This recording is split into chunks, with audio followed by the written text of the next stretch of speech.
What is up, Rotogrinders? Welcome to my very first show talking about baseball this year. Super excited to turn the page on basketball. No longer have to discuss the OKC Thunder or count the body parts on the Portland Blazers. Tonight, we got a seven gamer as far as baseball. And this is game 4, game 5. So we're looking at a lot of rough starting pitchers. We'll kind of dive through and kind of break down and talk about the slate. Some awesome offenses we'll kind of dive into as well. Plenty of time. This is the start of 2 hours and 10 minutes. No, that's bad math because I forgot the slate. The slate starts at 6:40. An hour and 50 minutes. Very free on the old YouTube. Going forward, Crunch Time is free all season long. Thanks to FanDuel for sponsoring Crunch Time.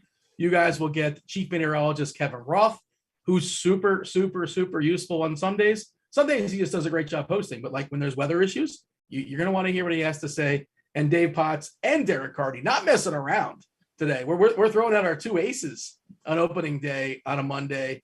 CheeseIsGood, 2-time millionaire winner, Derek Carty. You know him from the Bat, from the Blitz.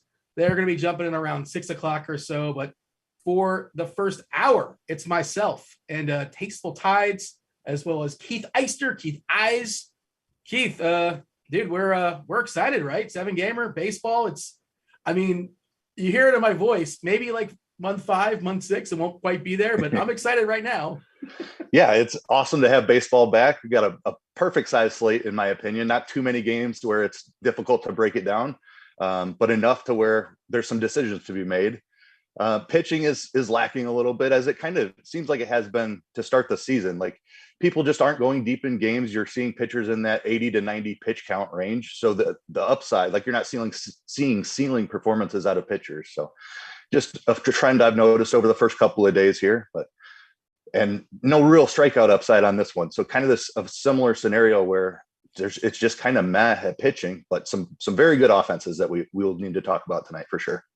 Yeah, and when we break it down in a second, I think it's pretty clear the bats rule this slate. The bats are going to win this slate. Arms, very little opportunity cost. It's more of survival mode.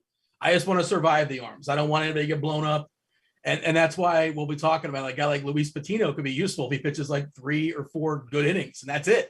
And he's not going to get the win probably, but I wouldn't be shocked if like 0 starting pitchers get a win today. That would not surprise me. I was on the expert survey today. I should have made that my bold call. Is that bold, though, Keith? Is that even bold to say none of these starters are going to get a win? I think that's sufficiently bold that no one will get a win. Just sheer volume. I mean, you'll get 1 or 2, I think. But yeah, I mean, I think it's going to be a 5-inning, like 5 strikeout type of win, and not a 7-inning, 10 strikeout type of performance. We're just not seeing those yet. Yeah, I mean, it's the shortened spring training, so a lot of these guys have only started twice, kind of ramping up.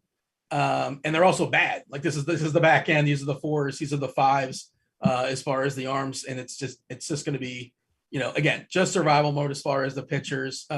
Do want to bring in Tim. Also, Tim, we are good to go, I assume, sound wise. We're ready to talk some baseball. Are you equally as excited to roster Alex? I am so excited for baseball.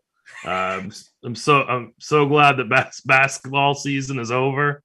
You're right, though. The opportunity cost is for pitching today is unbelievably low. It's as low as it's been all year. So this is going to be all about bats today. Yeah, we were looking ahead pre-show. It might be lower tomorrow because I think there's maybe like one or two starters starting in the main slate. They're like number one starters and the rest is fives. But it's DFS, Daily Fantasy Sports. All we care about is today and today only. Tim, before we kind of dive in and break it down and talk, we're going to talk pitchers first, and I guess we'll go around the horn. We didn't discuss this, but I assume we're going to go position by position. We'll talk about stacks and all that kind of stuff.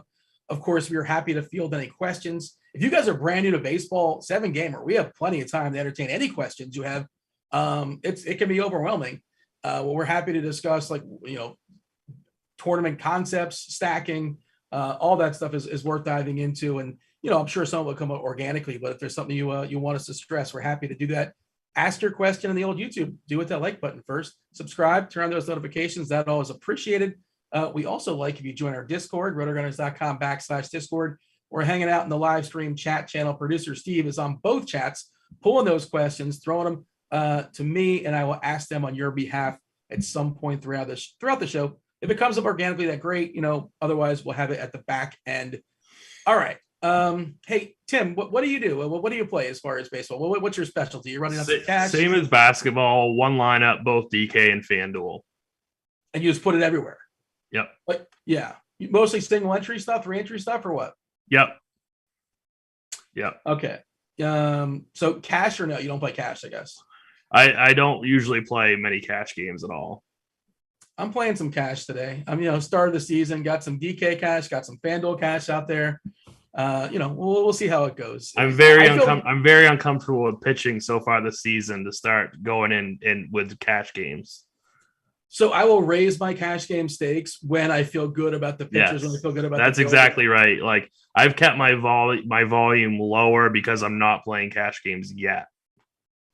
Yeah, I'm not going full throttle in cash, but I'm in there for some. But yeah, and especially like on DK, when you can get the double barrel studs. Like that's just, you get that foundation of like, I hate saying a floor of 50 points because you never know with baseball.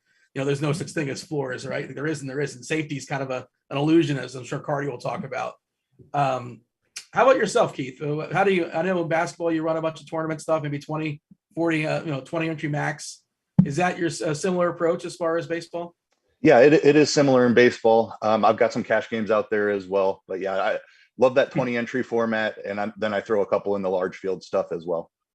Oh man, have you made a shell lineup for cash by chance?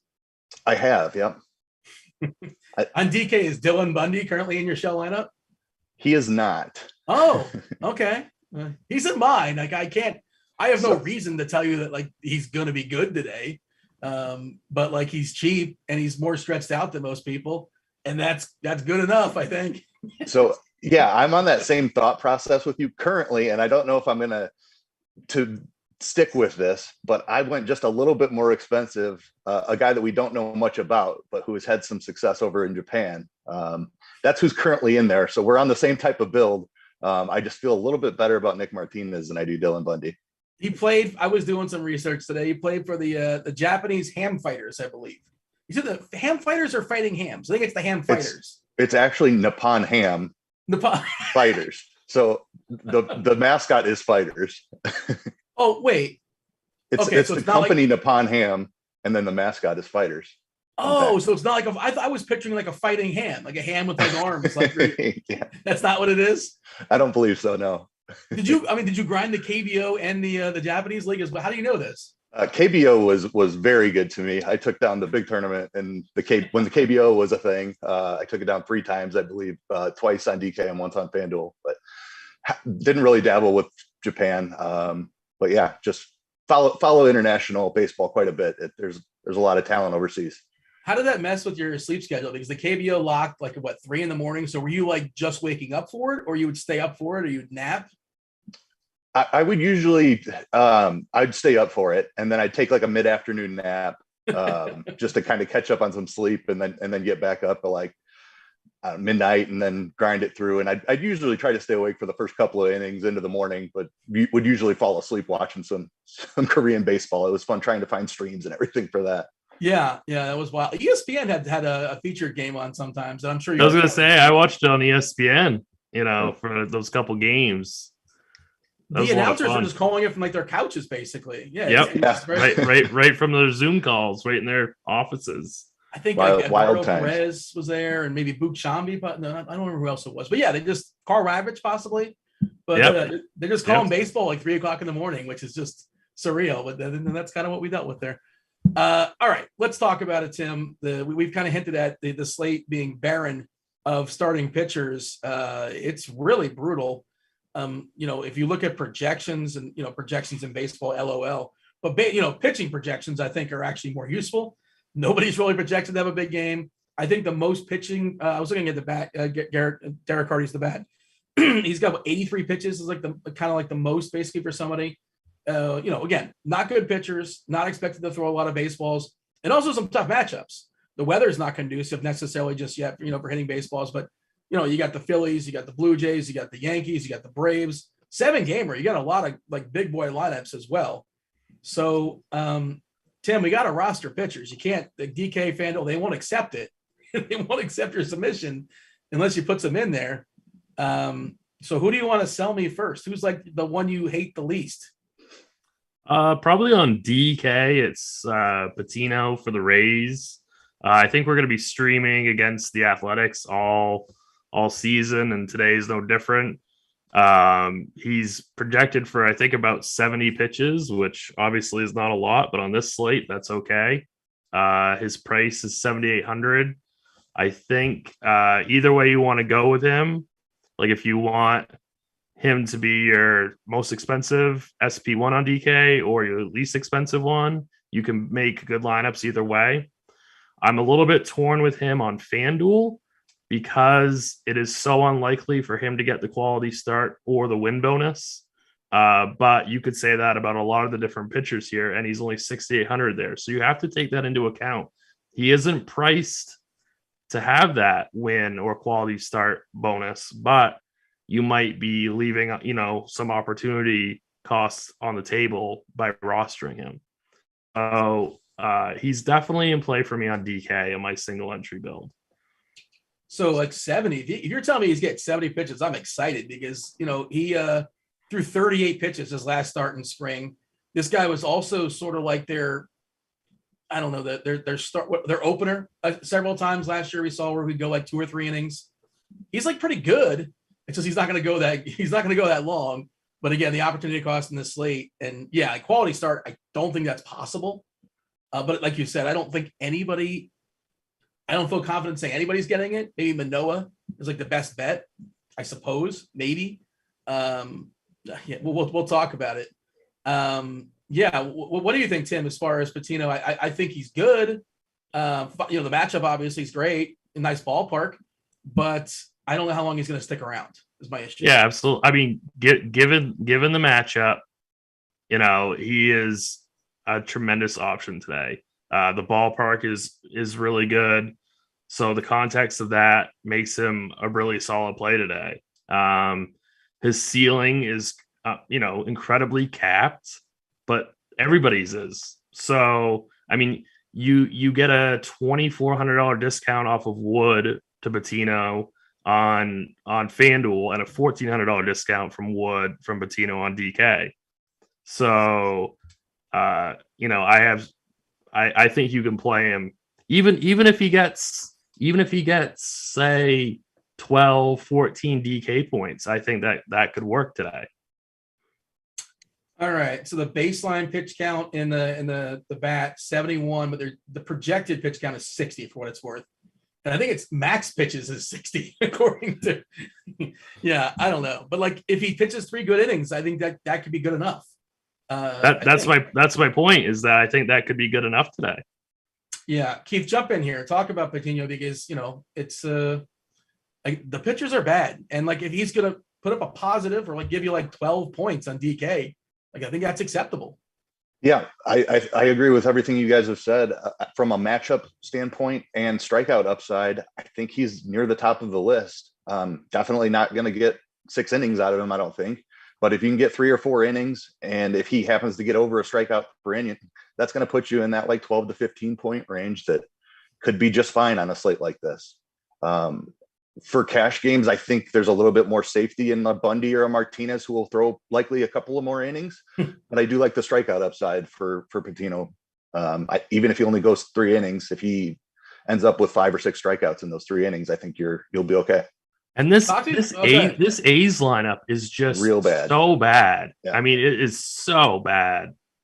They're going to be awful this year. I just don't see him getting into much trouble with this lineup. So I think the amount of pitches that'll be out there will all be very efficient. He'll get through what he gets through without a lot of problems.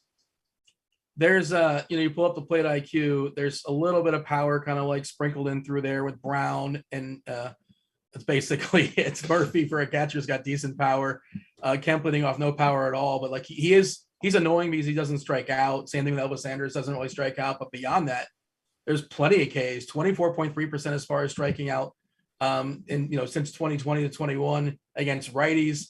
It's the A's, used to be like a patient lineup. It's not really patient anymore either. If you look at their collective walk percentage at 7.8%, they have that Moneyball philosophy, but like their philosophy this year is just, full tank mode. I don't know. Is this the team that the Vegas is going to be buying to take away from Oakland? I don't know. We'll see how that goes down. But, and I saw Montas, the pitcher, is supposedly now potentially might get in the move for the White Sox. All the parts are getting sold off there in Oakland. They sold Manaea like right before the season started. Yeah, it's the interesting thing, Keith, is like, typically you think of Tampa as like a terrible ballpark for your hitters and you want your pitchers pitching there, and I do. But at the start of the season, there's a lot of places that are cold. So like Tampa is almost kind of like by default a little bit better to hit in as opposed to pitch in. I don't know. Do you have a thought on that as far as like weather in general? Because there are some places where it's not like 35 or 40, but we're looking at 55, 60 in some places. Yeah, that is a great point. And over the weekend, that was particularly the case. I think today we have a couple better warm weather spots. We got LA on the schedule, Atlanta, San Francisco shouldn't be too bad, but still pretty chilly. Obviously you've got the Eastern games, Philly and New York, which will be colder, but yeah, that's a great point. Weather's a huge part of baseball, and it's not going to be 80, 90 degrees in a lot of these places. So that's a good point. I'm pulling up the Weather Edge tool, Kevin Roth's Weather Edge tool, and like it basically tells you previous games. Has nothing to do with who played, who didn't play, that kind of thing. Just previous games in that ballpark with similar weather. 4-game sample in San Fran's kind of useless. It is blowing out 24 miles per hour there. We also know that ballpark was built to like make wind not that big a deal. San Fran's known for being pretty windy. Old Candlestick was ridiculous. Let's see, 60 degrees in LA, wind blowing out, but nothing crazy as far as basically standard. Minnesota, 7-game sample size, not enough for me to consider. Yankee Stadium, 58 degrees currently, 110-game sample, a negative 11% chance of homers, 3.5% loss in runs, incremental, but again, kind of cold there. 60 degrees in Philly, nothing crazy, 24-game sample, and it's basically as expected. All right. Just wanted to note that. And, I believe you get the Weather Edge tool, a part of the combo premium or MLB premium, all that kind of stuff. And, one of the things that I kind of yield to, and we talked about Roth being super, super important on some days. I don't believe that, Keith, there's nothing we're monitoring as far as rain, right? I don't think there's anything out there tonight. Nope. Looks pretty clear for this late tonight. You want to sell me an Alex Wood? He's just like the best of the crap. And like, it's not that hard to get him. But he's fine, Alex Wood, but against his contemporaries, he kind of stands out. How do you feel about him, Keith? Yeah, I don't love the ownership on him today. I do think that he's the safest pitcher tonight for cash games. Not an ideal matchup against San Diego, but he should be good for 5 innings. I think you're going to see him in that 80 to 90 pitch count range, which, he's not a huge strikeout pitcher, but he's got one of the longer leashes on the slate, in my opinion. So don't love the matchup, don't love the ownership that's coming with him, but he's kind of the best of what we're working with today. Yeah, he's got the biggest pitch projection right now at 84 pitches, which is like, that's gold. And it's not, obviously there's no Tatis in that San Diego lineup, so it hits it to some degree, but there's still plenty of decent bats that are lurking, namely Machado, Voit, some power bats there, and the K's aren't spectacular. No official lineup just yet, but the projected lineup at 19.4% striking out, which is not a really huge number, and they are patient too. Myers, Voit, Machado, Grisham all walk at least 10%. Yeah, Tim, what do you think about Wood? The salaries are it's not that hard to get him is the other part of it. It's not that hard to get him, and he's kind of sort of the best. It certainly isn't the salary that's going to keep me away from him. It's like Keith said, it's the ownership. Yeah. I don't think he has much of a ceiling. Nobody does. And, I tend to be more conservative when I pick my pitchers because I only play one team. And I know that Wood is the quote safest, but I don't really think he's that safe. So I don't think I'm going to roster him on either site tonight. I think I'm going to take a stab elsewhere. And I just think that I'm not going to roster Wood tonight. Well, the logical follow-up, right? Where are you taking the stab? Have you decided just yet? Have you settled on anybody? I haven't. I have an idea. I'm not 100%, but I have an idea. What's the debate? What do we have? Is Manoah in the conversation? Because he theoretically is the biggest upside. That's kind of who I'm thinking. He just, the Yankees are so boom or bust. Yeah, they're going to hit their home runs, but they're going to strike out a ton. So if Manoah has his good stuff going, the Yankees are flailing all over the place in the box. Manoah's going to outscore Wood by 20 points. So, it's not going to be Wood for me, but I'm not sure if it's going to be Manoah yet or not. Yeah. There's a couple of contact hitters at the top there in that Yankee lineup, and LeMahieu and Rizzo, but Judge and Stanton, if I can face Stanton and Gallo like every single at bat, I would love to roster that pitcher, assuming that's a power pitcher that gets Ks because of the upside. Sure, they might give up a homer here or there, but those guys strike out a ton, obviously. 23.8% collectively. Manoah, 27% Ks. I think he's got the biggest K rate on this slate. 27.7%. We'll talk about it in a second at 27%. Keith, Manoah feels like, the guy, probably not in cash, but like a really, really good tournament play, if nothing else. You can play both sides of that game, obviously. Yeah, I love this spot for Manoah. And the Yankees lineup is kind of what pushed this over the top for me. No Isaiah Kiner-Falefa in the Yankees lineup, who's a very low strikeout guy. In comes Marwin Gonzalez, who struck out high 20% last year. So that's a pretty big upgrade for Manoah for me. Also, Aaron Hicks in the lineup, a switch hitter who will be hitting from the left side against the righty Manoah. Manoah actually has a stronger K rate to lefties. So both of those guys being in the lineup is what pushed this over the top for me. Manoah is my favorite pitcher. Manoah 29.2% Ks versus lefties, 24.5 versus righties, to your point. And just from like a good hitting perspective, like no Donaldson in that lineup too. Like I guess Donaldson was downgraded for, I'm not sure. Like you said, Marwin Gonzalez, you got to get him out there, I guess. Yeah. How is he like a Yank? How is he still in the league, Marwin Gonzalez? What is Manoah projected for pitches, Dean? He is projected for 78. I was doing some spring training research. In his last start, he went 4 2/3 and threw 52 pitches. We'll talk about Ranger Suarez in a second. Like he's interesting too. He only threw 43 pitches in 3 2/3. Again, Patino threw 38. Dylan Bundy, we'll talk about in a second. He had 3 starts. He went 2 innings, 3 innings, and 4 innings. I didn't have the pitch count on it, but he progressively moved up in his innings. He's super cheap on DK. He's not good. Not here to market that. I'm not saying, but none of these guys are. And have you heard that yet?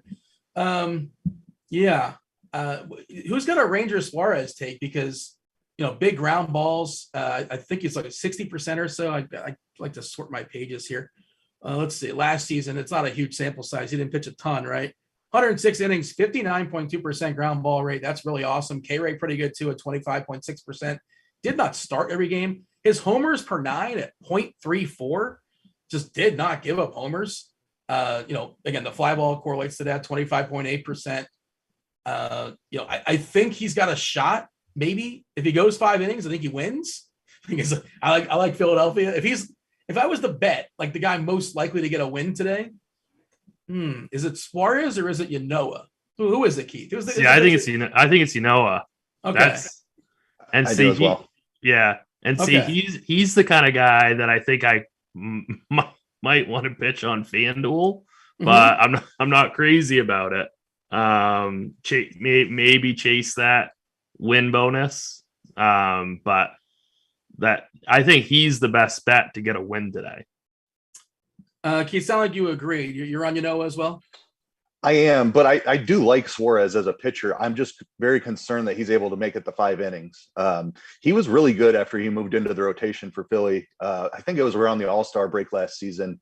12 starts is all, but he was really good once he moved into the rotation. But you touched on that pitch count. I don't see any way that he goes above like 75, 80 pitches today. So that's the only concern there. Yeah, lots of speculation, but it does. 43 for Suarez first game, like that's not a ton. And I mean, typically, like general rules is they move up like as they ramp up, like maybe 15, 20 pitches or something like that. From one start to the next. So maybe you get. Let's see, I'm curious now what Carty has Suarez at. As I'm saying words, the buy time to get to my page. I got it for you, 78. Okay. Yeah, which is the same as has got 77, so essentially the same there. Is there anybody else that you can theoretically play? Well, let's see. Which pitchers just are unplayable today? I hate using that term because they're all Blackburn. He is probably my least favorite. And I would imagine Tawan Walker's unplayable too, because I think he's coming back from an injury, and I think he had a shorter spring than even everybody else did. So, yeah. And I can't imagine playing him against the Phillies. So I think you could take Walker and Blackburn right off the board if it were me playing a lot of GPP lineups. Yeah. I agree with both of those. I will add Chris Flexen, and it's just a price thing for me. Like there's no strikeout upside. Minnesota's a decently powerful offense. If it's ever going to work out for Chris Flexen at that price, it's probably today. But there's plenty of value, and you can fit the pitching in if you want to. But it's just I would rather take a chance on somebody who's going to go a little bit shorter and has more strikeout upside, like a Suarez or a Patino. I completely agree with Keith on Flexen. I already had mentally taken him out of the pool, so I forgot all about him. Flexen played over in Asia too, right? Was he in the KBO? He did. He was in the KBO, and he solved his control problems over there and had quite the year when he played there. So he's not, but I mean, his salary is just way out of hand. You're just not going to play him at 9,600 today. Tim, is it basically you're going to build your lineup and like whichever one of those pitchers works with that lineup, that's who you're going to play? Like you're dictating, you're first prioritizing bats, and then whichever pitcher falls in, like, okay, I'll take one of these three. That's correct. Yes. Okay. Yeah. Yeah. I kind of am just going to naturally kind of land on a pitcher and hope that works out. Keith, is that something you always do, or like depends on the slate, depends on who's playing, and depends on, because like sometimes I'll work backwards and I'll be like, well, how do I make this pitcher work? Right. But today it's like, how do I make this stack work? Yeah, that's correct. And it is slate dependent. A lot of times I'll start with pitching and I just feel like these four guys have all the strikeout upside tonight. I know that I want them in my pool, and I'll kind of set my exposures of how much of each pitcher I want, and then just kind of let the stacks fall in naturally. It is the opposite of that today. The bats are the priority for me. Give me a final word here, Keith, as far as pitchers, how you're approaching it, your favorite guy or two. So Alex Wood, I think, is the guy that's in there for cash. I love Alek Manoah for tournaments. I think he has the best strikeout upside on the slate. Patino and Inoa, okay, in the mid-range. And I don't think it's crazy to punt with like a Dylan Bundy or a Paul Blackburn. Or not Paul Blackburn, Nick Martinez, rather. Tim, your thoughts? I know they're similar, but yeah, there's definitely similar. And this is a slate. I never play a slate like this. Usually my first decisions are pitching. I just start with pitching every single slate, and today is not going to be that day for me. So that's how much I can't really distinguish between Wood, Suarez, Manoah. Those are the type of guys. And then of course, what do you do with Dylan Bundy? I mean, that's going to be a really gross decision, because I think he's going to be very, very popular, and I really don't want to play a popular Dylan Bundy. But I'm just not sure yet. I think he's going to be more popular on DK than FanDuel, and I assume that's what you're suggesting. Yeah. I don't know how much you need him on FanDuel. You don't need him on FanDuel, but I think he's going to be really popular on DK, and that makes me nervous. Yeah, I don't like it either, but that's currently where my shell cash lineup is. He's my SP2. But again, you got to roster two and move on. Tonight's a great night for some Mariners stacks. There's a lot of good stacks that I think are going to be kind of ignored. But let's have that conversation, Tim, before we go around the horn. Give me a couple of your favorite stacks. So probably the Braves are my favorite stack. I do think that this Blue Jays Yankees game is going to win somebody a tournament, like a large field tournament, whether it be Manoa, whether it be the Yankees, or whether it be the Blue Jays. That game is going to go so under owned compared to its ceiling. I mean, look at the offenses on these teams. These two teams are elite. They hit a lot of homers and they strike out a lot. And that's what we want in fantasy is strikeouts and homers. So I'm probably not going to get to it in my single entry build, but this is a unbelievable tournament game, but for both sides. How about yourself? Oh, go ahead. I was just gonna say I really like the idea of having some Mariners stacks tonight. Bundy loves to give up home runs, and Mitch Haniger, I bet his over 1.5 total bases today. I think he's a spectacular play. Maybe just even as a one-off. And then I think it's the Angels, but really that Angels team is just so bad other than the two big dogs at the top. So this could be a really good night to just take a couple expensive one-offs in every one of your tournament lineups. Yeah, it's one of those things where like people make fun of me. Bunny makes fun of me sometimes where I talk about I'm not necessarily going to I don't have the full stack every single time. It's not something I have to do. And I don't play always. My lineups are not necessarily catered to large field. They're catered to single entry, 3 entry max, that kind of stuff.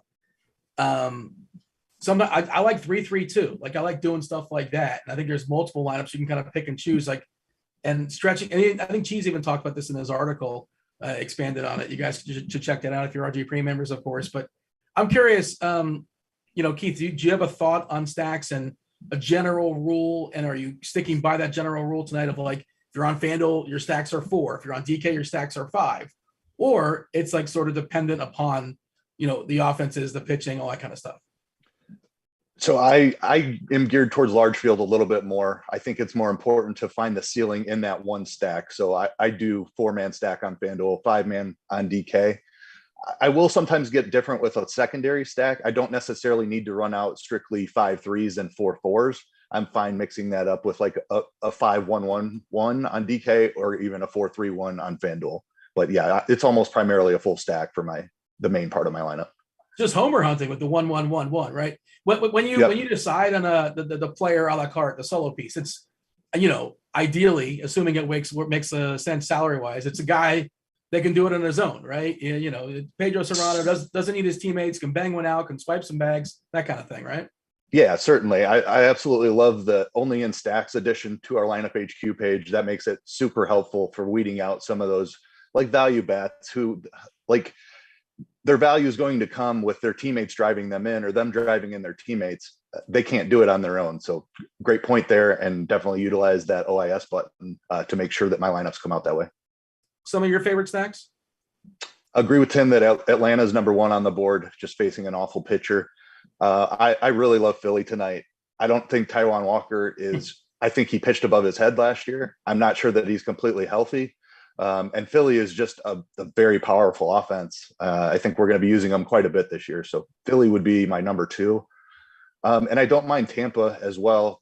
Looks like the top of the order guys are catching a little bit of ownership, which is unfortunate, but I like targeting them early in the season when the weather is a little bit colder, like you alluded to as well. So they're on my radar today. Yeah, that was that was my bold call today. By the way, Tampa is the highest scoring offense on the slate. Amongst this slew of terrible pitchers, I think Paul Blackburn might be the worst or one of the worst. So he gives up incredible amount of hard hit contact. It's not a huge sample that we have on him, but I have pulled up in front of me. 51.1% hard hits. I know it's 31 innings or so. Almost 2 homers per 9. It's just not very good. And he doesn't miss bats either. He's got like no strikeout ability. 14.9% Ks, swinging strike rate 6%. Good Lord. I just, I feel pretty good. And I think Tampa is mostly lost on this slate, which I like. Even though it's like the first game, I think most people are, it's going to catch ownership. It's not totally sneaky because 7-gamer. And, there's some Tampa pieces that people like, especially near the top of the order. The Brandon Lau versus Albies conversation, I think, is really, really interesting on DK because Albies pops is a better play and he's cheaper. So I love Lau in tournaments. You can play them both on FanDuel. You can throw Lau in the outfield. But all right, let's go around the horn again. Do want to get your questions as well if you guys are in chat. If you're on the old YouTube, feel free to fire up your questions. The more details, the better. Happy to answer. Anything is a GPP play, right? That's the answer. If we play this, yeah, sure, it's baseball. Anything's a GPP play. This is what I always say, Tim. It's like, when somebody's transitioning to baseball, they never played baseball before. Like, what's the difference? It's like, well, you were playing NBA DFS. You'll never see, never. There's no scenario where like Danny Green is the best play on the slate. Just not possible. No chance. It's very rare. It's very rare in baseball, other than maybe some pitchers that you're like, you have to have this guy. In basketball, we're playing like 4v4s and 5v5s all season long because there's always like a core couple of guys that you're like, you really should play them. Baseball, it's not like that at all. Yeah, and the other part of that, the back end of the Danny Green point is that like Brett Phillips, there's no reason to say tonight is the night, but Brett Phillips could without a doubt, the number 9 hitter at home for the Rays, be the best hitter on the slate. You don't see it coming. There's no way of projecting that, but it's possible. That's why, projections are you have to put a number on the projection, of course, but they're kind of, and also the best hitter in baseball. If you want to say it's Ohtani, you want to say it's Trout, whoever it is, can go 0 for 4, and it happens all the time. I can't believe this guy went 0 for 4. Believe it, it's going to happen a lot. Keith, does that summarize? Is that a good sort of like a at least a starter kit? Yep, I think that was summarized very well. Give me some catchers, Keith. Who do you like a catcher tonight? Real Muto is the one that jumps off the page. You talked about how much I like Philly. He's probably the most talented hitter of this bunch of guys here. He's going to come with some ownership.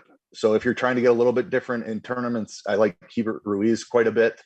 Young guy who's had some success early in the season, hitting 5th for Washington. I like Inoa as well, but Ruiz is just a talented young guy in my opinion. Alejandro Kirk for the Blue Jays hitting in the middle of the order as well. Don't mind him.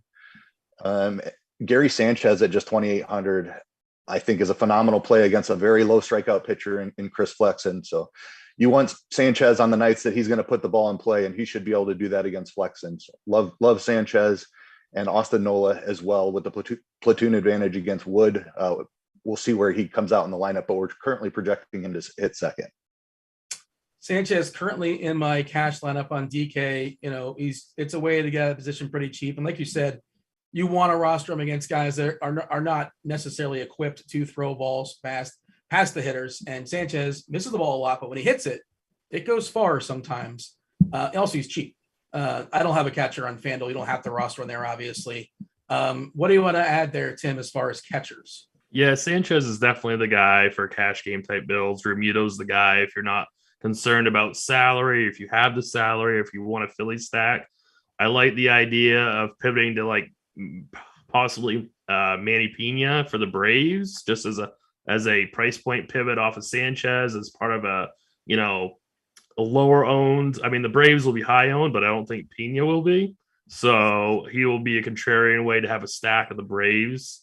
I actually, I don't want the A's today, but I think Sean Murphy has a lot of power and he'll be extremely low owned. That would pretty much be it for me. Marlins lineup just came in for what it's worth. Soler, Sanchez, Aguilar, Garcia, Wendell, Anderson, Stallings, Jazz batting 8th. What did Jazz do to Don Mattingly? What happened there? Did he kick his dog or something? And then Rojas is batting 9th. Let's jump to first base. Again, going around the horn. We do want to entertain your questions from chat. Oh, you could put them in the live stream chat as well, too. And again, if you all just tuning in now, if you're not aware, Crunch Time is free this season. You're going to get Dave Potts tonight. Cheese is good. You're going to get Derek Carty tonight coming in around 5:50 on the East Coast, 5:55 to 6 o'clock. They're taking you guys all the way up to lock and then cheap meteorologist. Kevin Roth will always give you his forecast as well. All right, first base, Tim. Yeah, so it's probably Matt Olson if you can get to him. He's probably the best overall play. I do like Jared Walsh as part of an Angels stack. I don't know if is Ty France in the lineup. Do we know? Yeah, I like Ty France quite a bit. I like to attack Bundy with righties, and I think Ty France is like a really good GPP option today.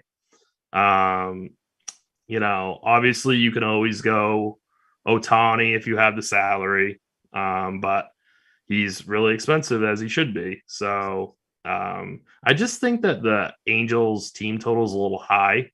So I'm just not as high on them as Vegas is, but obviously do with that what you want. And I always like Pete Alonso. Polar Bear. The Angels lineup, it's like two different worlds because like Ohtani, Trout, Rendon, Walsh, and then Joe Adele is projected to bat fifth. And I know he's a big time prospect. He's really scuffling out the box, like 0 for 9 with like 7 strikeouts or something like that for what it's worth.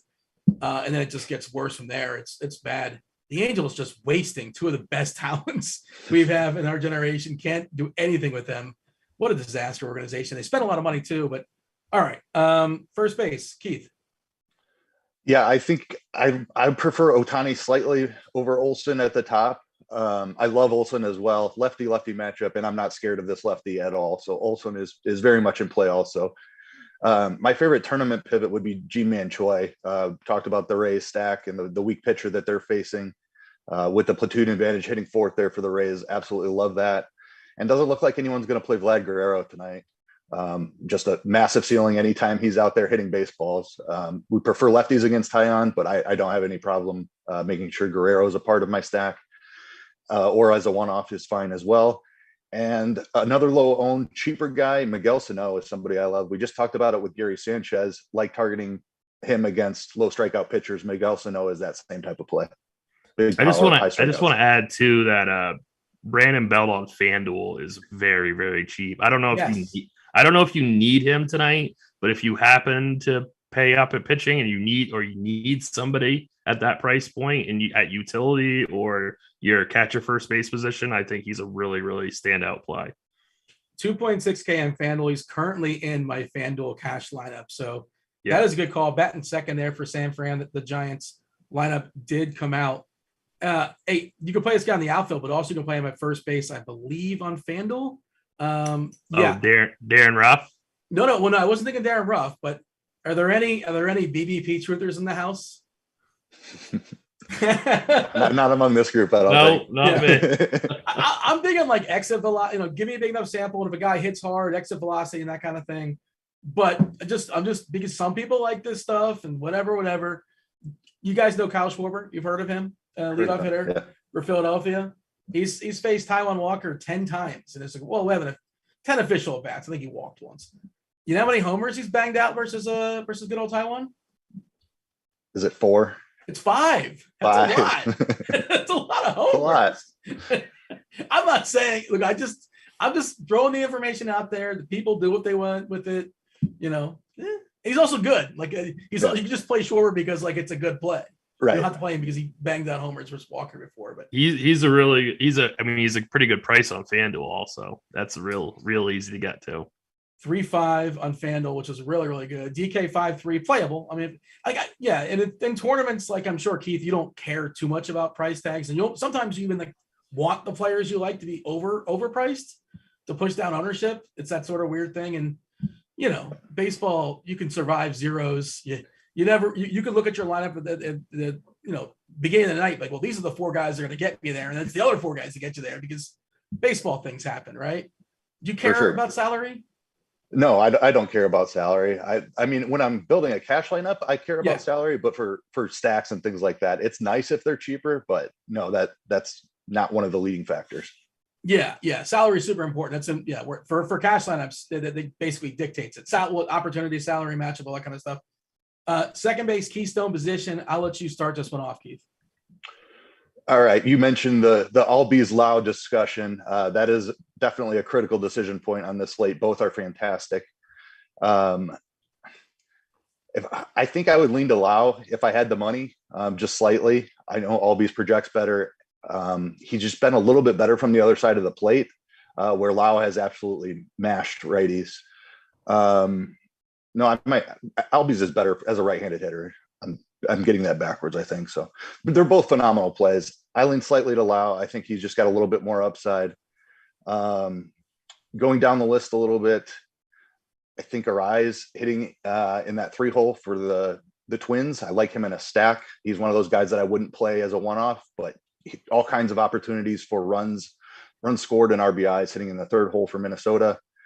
Jorge Polanco as well. So I'm liking this Minnesota stack quite a bit as we're going through these positions. I've mentioned one at each position so far. So Jazz Chisholm as well. I think he's a talented hitter. He's one of those guys where that price tag is so high that nobody's going to play him down there at the bottom of the order. So I think Lorenzen is a guy who's coming into the rotation for the first time in several years. And I think that Miami could beat him up a little bit tonight. Yeah, jack in the bag, but he's one of those guys that can do it on his own. Like he can bang one out, he can swipe a couple bags, he can get a triple, he can do that. And exciting player. It's really weird that he's batting 8th, but second, and also wanted to note, we're gonna get a lot of Braves because the Braves are the biggest team total. Nice ballpark. The weather's not perfect, but it's okay considering the contemporaries what it's up against. And this Josh Rogers character in a small sample really got shellacked against righties. He's another guy amongst the bad pitchers. He looks like he's in the back end of that. Tim, what do you want to add as far as second? Yeah, it's going to be Albies for me. I totally get going to Lau and GPPs, but I think Albies is going to be my first hitter in today. I really don't mind going for like a guy like Abraham Toro, who's min priced on FanDuel. He's got dual position eligibility. Again, I don't know if you need him, but he can be like, if you want to jam in some Phillies and maybe get a higher end pitcher and you land on him, I think that's a really, really good play. Same idea. Again, back to my boy, Ty France, he's 2,700, same idea on FanDuel. I really like Jazz Chisholm, but his lineup spot is just so awful. Like, I don't know, like you said, I don't know what he did, but they don't want to hit him at the top of the lineup. So, it really kind of kills his value for me, especially for 5K on DK. Like I mean, I know he's a great player, but I don't even know if I'd play him in 20 teams. So, I think that's pretty much it for me. You should just be grateful he's playing. Like he was 9th, batting 9th opening day. The second day they benched him for some, and he was tweeting about it too. He was not happy. Yeah, it's great. It's crazy. I don't know what's going on. It seems weird though, but it doesn't make any sense because I don't know. I think he's a better hitter than like at least 4 of those guys that are in front of him. Oh yeah, better overall player. It's odd. All right. Let's jump to I think we got to jump the 3rd and then jump back to shortstop. Give me the hot corner, Tim. Yeah, so it's probably going to be, it's going to be Austin Riley as your kind of chalk choice. I really like to go to like a guy like Manny Machado in tournaments, the pivot off of, get some leverage off Alex Wood. I don't think he'll come in very much ownership. I also like the idea of like a Matt Chapman, part of a Blue Jay stack, that'll be super, super low owned. I get this Rendon projection, but I don't know. I'm not too crazy about it. So, I know that he's cheap on FanDuel, but I just don't think I'm there. I want him to show me something. He hasn't shown me a lot in quite a long time. So if he beats me, he can go ahead and beat me. Yadi Diaz on FanDuel's 2,500. You could do that as part of like a top of the order type raise stack and GPPs. But he's not a super power hitter. So it's basically Riley, Machado, Chapman, and Toro at min price on FanDuel. Yeah, Keith, I think third base, none of those names are really that sexy that Tim was throwing out there. I think at third base, it's possibly the weakest position on the slate. It's not really top heavy. Riley's fine, but you got to pay for him. I don't think there's a huge opportunity cost at third. And it's funny you mentioned Diaz because Diaz is currently in my FanDuel cash lineup as well. Just kind of a cheap guy to get in there and move on and pay for some sticks that I really like elsewhere. What do you think of third base there, Keith? Yeah, it is. It does feel a little bit weak today. Usually it's one of the stronger positions. Agree with Tim that Riley is the clear top play. Love Machado as the tournament pivot. Yeah, I mean, there's not a lot to love as you move down the list. JD Davis is just a name that hasn't been mentioned that I don't mind for a little bit of power upside.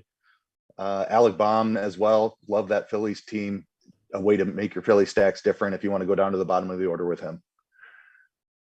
Shortstop, what do you have for me, Keith? All right, flipping over. Let's see here. We talked about Franco a little bit already, hitting second for the Rays. Big price tag, but great matchup there with Blackburn on the opposing pitcher. Love Dansby Swanson as well. He's hitting down in the 7-hole, but he's been good against lefties in his career. He has a really bad one today. So absolutely love Swanson for tournaments. Talked about several Twins. Correa is another guy with big power. Love him at short as well. And Lindor is the other one I'll mention with the lefty Suarez on the mound. I like Lindor.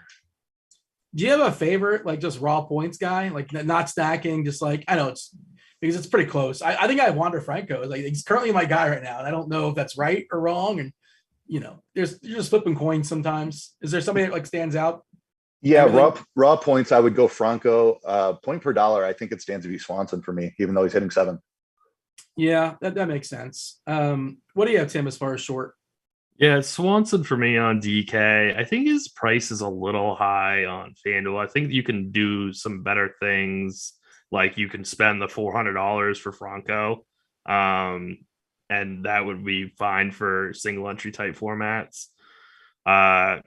Correa, I guess. Again, better play on FanDuel. He's 5,100 on DK. I think that's a little steep.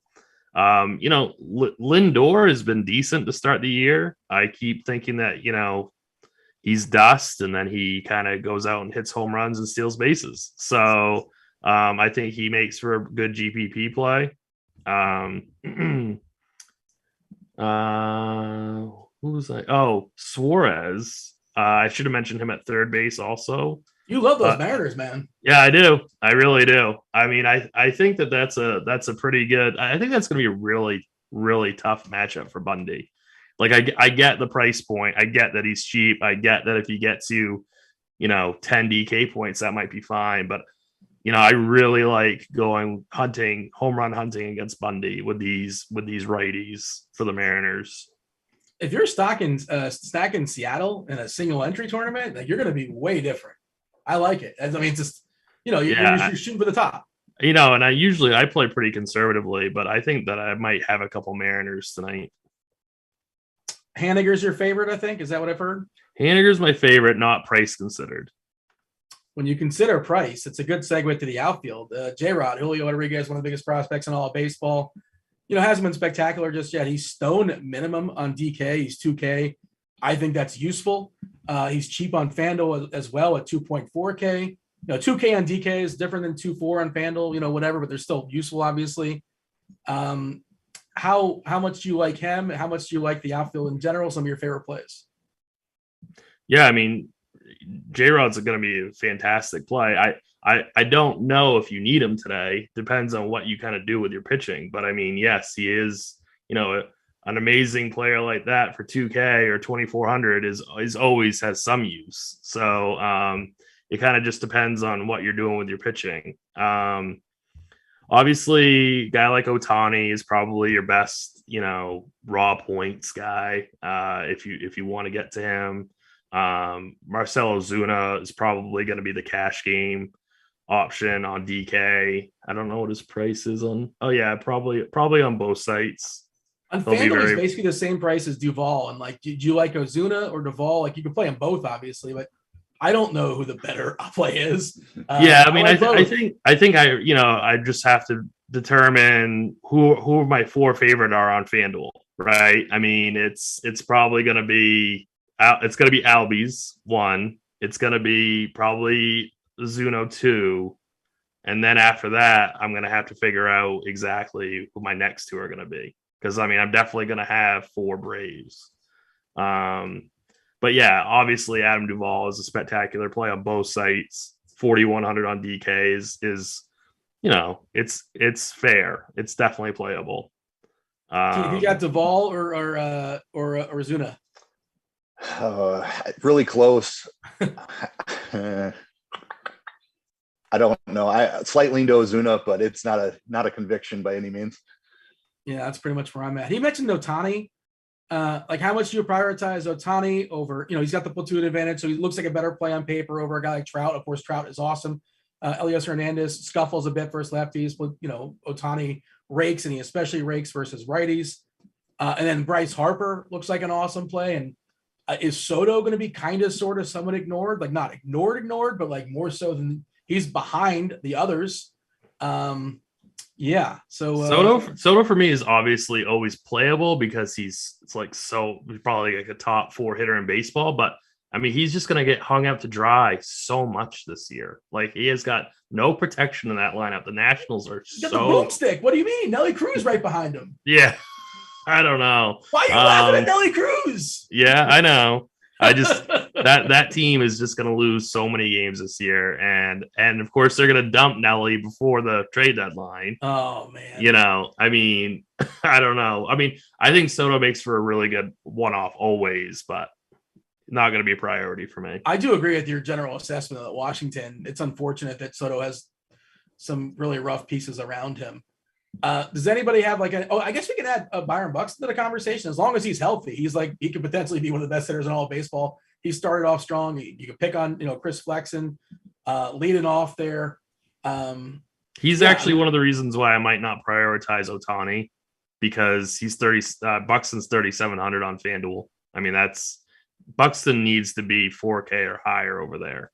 5,900 on DK is much more reasonable and probably not going to be a priority for, even though he'd make for a fantastic tournament play. Keith, fire us some outfielders you like. Yeah, Ohtani and Buxton at the top are awesome, but my absolute favorite is Bryce Harper. Just a phenomenal spot here against Taijuan Walker. You mentioned Schwarber and his BVP, but I'll play him just because he's leading off for one of the best offenses of the night. Love the Braves guys as well, Duvall and Ozuna. Soler has a really nice price leading off for Miami there. Talked about that Lorenzen, and not convinced that he's going to be a successful starting pitcher. I'll play some Castellanos in my Philly stacks. I think, like, looking down the list, Tim mentioned the Toronto New York game and winning somebody a tournament. These guys are not going to be played. The Judge, Springer, Gallo, all of them have monster upside for 2 home runs. Definitely think you want to mix some of those guys in tournaments. They're some of my favorite one-offs. Like, I don't think I necessarily need to stack that game, but I definitely want some exposure to some of the power bats in that game. Give me your favorite one-off on each side. Toronto, New York. Springer and Judge. We just got an Angels lineup. Let's see. I think we did. Let me hit the refresh. Spoiler alert, it's going to be bad, like the back half. Just want to make sure like Ohtani and everybody else is in there, the ones that matter. Ohtani leading off, Trout, Walsh, Rendon, Rojas, Stassi, Marsh, Fletcher, Wade. Oh my God, it's so bad. Fletcher and Wade, like, ugh, it's so gross. All right, yeah, the front half, of course, is pretty solid. We do have the crunch time people coming in. Chief Meteorologist Kevin Roth, Dave Potts, Derek Carty. They should be coming in just a few minutes or so. We're going to have a little bit of crosstalk. Going to hang out with them for a couple of minutes before we yield. Again, if you guys are on YouTube, that is free this year. That is free for everybody.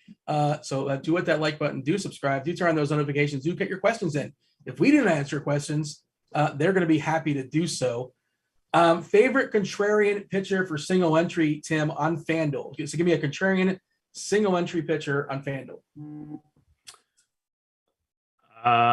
Probably, I would imagine Patino.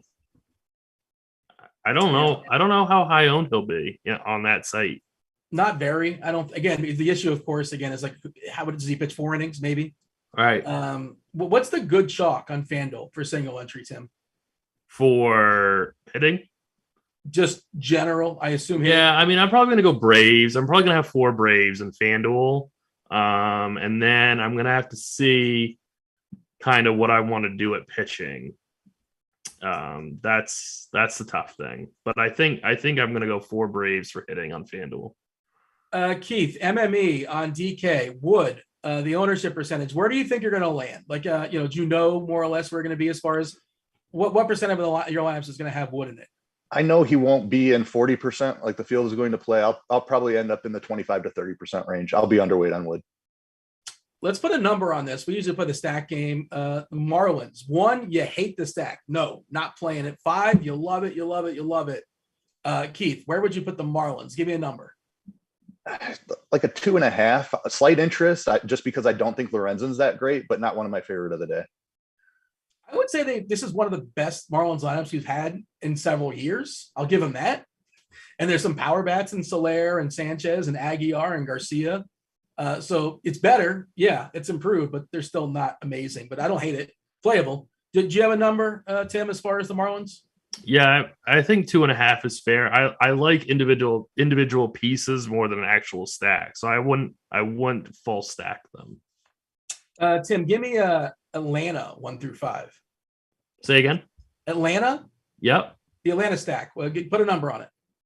Oh, probably 4.5. Keith. Yeah, I'll go 5. Best of the slate for me. The people want the dongs. They want to know who's going to go deep. They want to know who's going to go yard. So give me 3 dudes, Keith. If you want to go like 3 different price points, that's great. However you want to work it, however ambitious you want to be. But give me 3 players that are going to bang out some homers tonight. Give me Harper at the top. Give me Gary Sanchez at the bottom. And a mid-range. Let's go Miguel Sano. All right, Tim, see those homers and raise them. Duval, Toro, and I'm going to go Mike Trout. He seems to be getting forgotten. Is he still good? He's still good, right? Well, we think so. It's not officially baseball season until Boggs Light tweets out Trout missile. I don't know if you follow Boggs at all, but that's like the only thing he ever tweets. And he banged one out the other day. And within like a minute, boom, Boggs is all over it. He's lurking, lets you know. If you don't have the, I'm assuming, Keith, you have the app that tells you everybody, I think it's an RG app that tells you who homers at any time. Yep. Is there a more tilting app than the barrel one? Like, oh, this guy hit a barrel and he flew out. Oh, it's the worst. Frustrating. No, I don't want to see. I don't even want to know. I'm watching the games a lot, but if I'm not watching it and my guy barrels like 420 feet, dead center, out. Caught. Yeah. Yeah, that's a lot of fun. Let's play a couple more stacks before we're waiting for the crunch that guys to come in here in just a few minutes or so. Who else haven't we talked about? I'm trying to think. That Toronto-New York game is mostly neglected. Tim, do you have a favorite side on this game as far as I like this guy in tournaments? You like maybe fully stack it or mini stack it? Because I'm just blown away. I mean, we live in the world of projections and optimizers now, and of course they work, but none of these guys are showing up. I mean, these guys are going to be completely forgotten. I like Keith's call on George Springer. He would definitely be my favorite Blue Jay. Any one of these big Yankees like Rizzo, Judge, Stanton, you could potentially double pay down at pitching and say like Patino, Bundy, and then go like a little mini, 3-man Yankees. I mean, that could win you a 150 max type GPP. I play plenty of tournaments now, but as a cash game nit, that's kind of like when my brain started out for baseball. Like I love the stud player on the road, the batting first. Like you mentioned George Springer, like nobody's got a better chance to get 5 ABs than George Springer. And like we talk about, usage in basketball, and Marwin Gonzalez might hit 3 times and George Springer might hit 5. And that's a huge difference. Oh yeah. It's huge. Yeah. I mean, all right. They're that's why I took the Haniger over prop. Yeah, like yeah, You know, like, over the 1.5 total bases. how much, Keith, when you're making your tournament lineups, how much do you care about teams being on the road? Like, of course, you know, you can put up 15 runs the first 5 innings, and who cares if you lose your 9th inning or not? But to me, like, it's so much, maybe it's just a mental thing. Like, oh man, they're on the road too. And a lot of times, you know, if the score is like out of hand, you'll get, you know, the shortstop is pitching, and that could be a lot of fun. And many times they don't pitch hit. You can only pitch it for so many guys. Does that matter to you a ton when you're stacking? Do you consider road versus home? I wouldn't say that it's a ton, but I do like it as a tiebreaker. San Diego is a team that we haven't talked about really at all that I quite like tonight. Like, Wood is the highest owned pitcher on the slate. I know Tatis isn't there, but there's still plenty of right-handed power. I think it's a great leverage spot for large field tournaments is San Diego. You probably won't get Machado lower owned than you will tonight. Yep. I just hop in here for a second. The first thing I hear is the word leverage. Goodness gracious, happy day. Love it. There you go, Cheese, just for you. Do you want to talk about today's starting pitchers instead? Would you rather do that? No, I mean, there are. If you don't have anything, you can't talk about it. You guys are doing great. I just want to hear more about leverage. So you carry on. Dave, there's a lot of new people watching. They come from the NBA world or NFL, where they come. Can you explain leverage and how useful it is? Yeah. To be serious for a moment, here's my problem. People use the word leverage as if it's interchangeable with the term ownership. It is not. Like, you know, when Keith says leverage, what he means is Alex Wood is highly owned. The Padres are lower owned. That actually is leverage. You actually are allowed to use the word leverage in that situation. I just lose my mind when people use the word leverage just because a guy is low owned does not mean it's leverage. Sometimes it's just terrible. Yeah.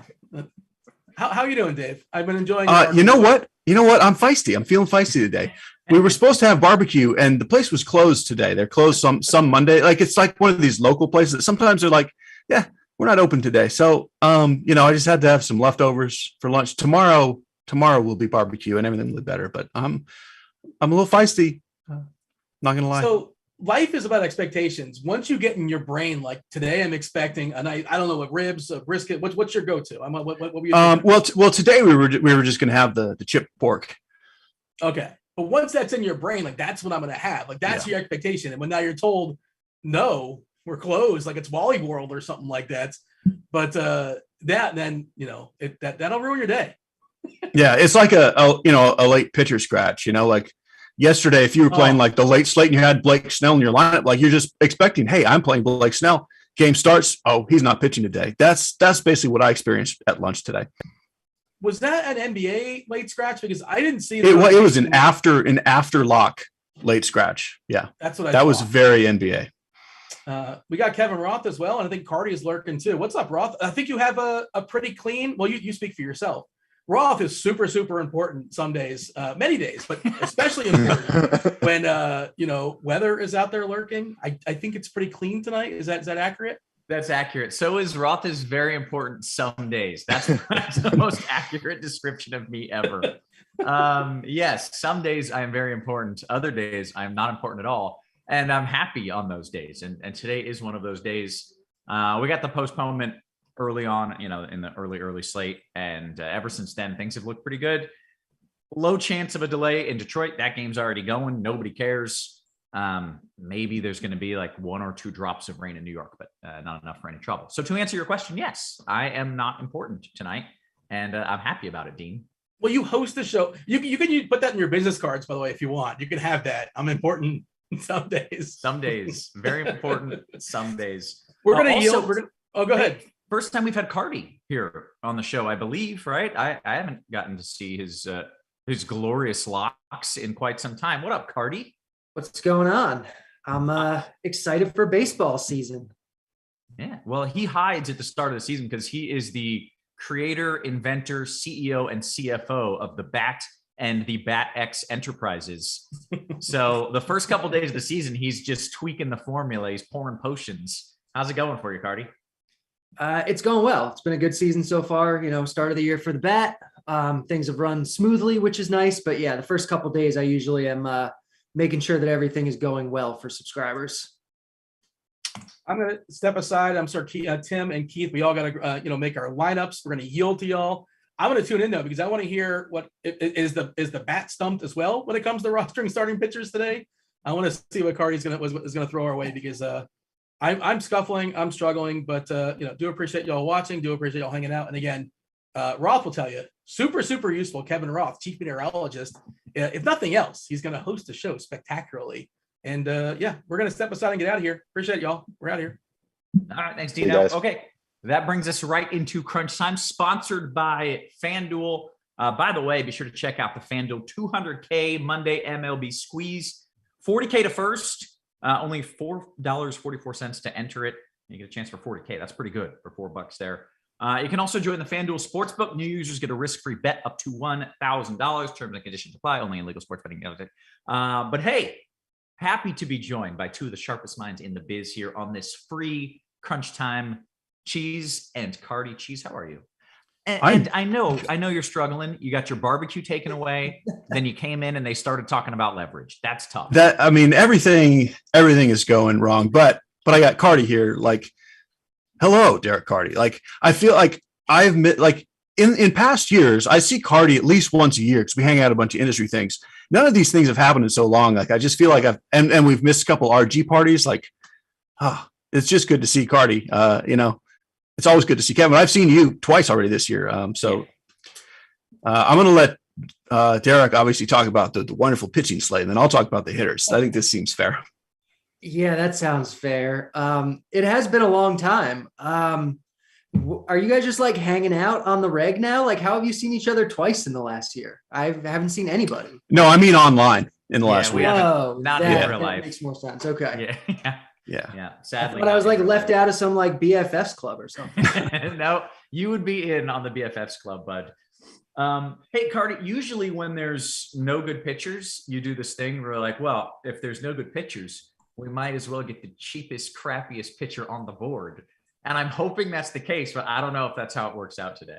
It kind of doesn't, because there isn't even really like a lot of cheap pitchers today. Like pitching, I mean, obviously pitching is terrible. Like everyone I'm sure has already said it. Pitching is terrible.